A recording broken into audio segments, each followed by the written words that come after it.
Viewers, we have breaking news coming in from the Karnataka High Court. The hearing into the hijab row has now been adjourned till tomorrow at 2:30 p.m. That is the breaking news update. The court heard once again the petitioner's advocate and arguments were completed in that regard.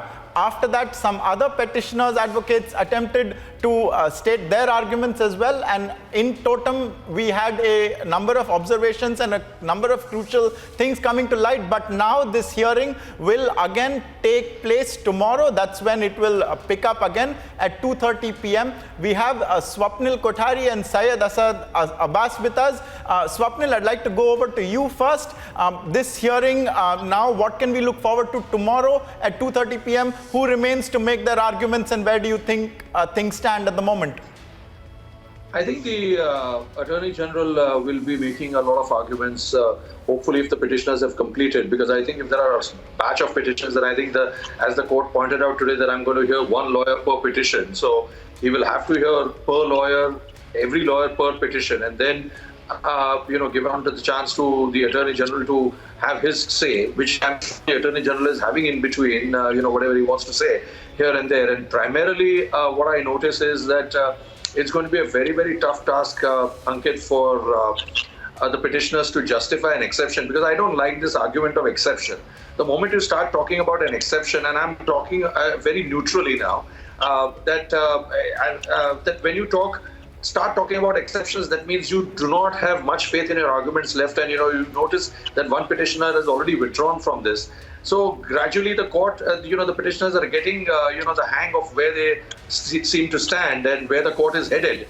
So they seem to now say that, look, make an exception for us.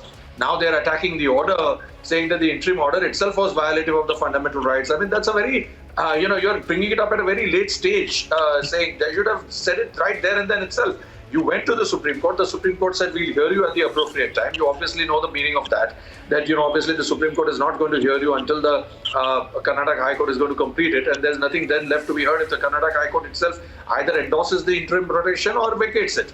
So depending upon what it wants to do, the Supreme Court has said that let the Karnataka High Court decide it at its best. And if you're aggrieved by the High Court of the Karnataka Court, then we are always there for you. You can come in full appeal to us, and we'll hear you out again. Because I think this is what's going to happen eventually, Ankit, any which way, is that whichever side loses, and I think from the way it seems to be, the petitioners are going to lose, they will have to approach the Supreme Court, and then the Supreme Court will have to weigh all the judgments of the High Court one after the other, and because those are all judgments saying one way or the other, 3 of them or 4 of them saying in favor of the hijab, 1 or 2 saying in against the wearing of any religious appendage.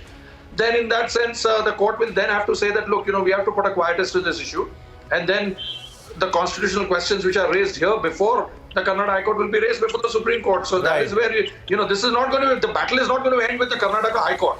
It is going to go on to the Supreme Court, for sure. In between, what happens, if there is a quid pro quo, some sort of a leeway, some sort of an understanding arrangement, that's a separate issue. But that's not going to answer your question definitively. Right. That could just be a compromise I'm arrangement. also going to go across to Syed Abbas. Syed Abbas, what do you make of the argument? You are for the hijab in schools, but what do you make for and the argument wherein an exception has to be made for the hijab? And what are you looking forward to in the state's arguments tomorrow?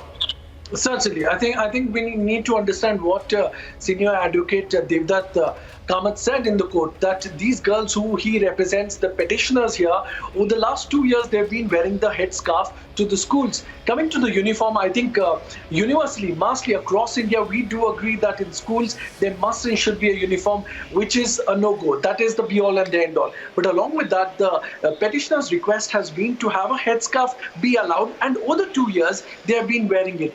While this interim relief order, there is a disagreement here. Yes, on Republic TV, we have seen several videos where young girls are not being allowed. I do understand that the schools are respecting the order, the interim relief order by the larger bench of the High Court of Karnataka. But looking forward to, again, 2:30 p.m. tomorrow, there shall be. But there have been many debates on this front, on the regressive and progressive front. The fact of the matter, India's youngest woman billionaire, Shri Kiran Majumdar ji, is, she made a statement that I wear a salwar kameez and I'm not a behenji.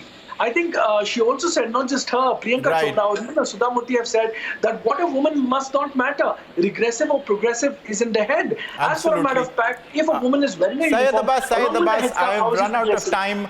We'll look forward to welcoming both you and Swapnil Kothari back again tomorrow at 2:30 when the hearing resumes in the Karnataka High Court. Both of you, I thank you so much for your views and analysis.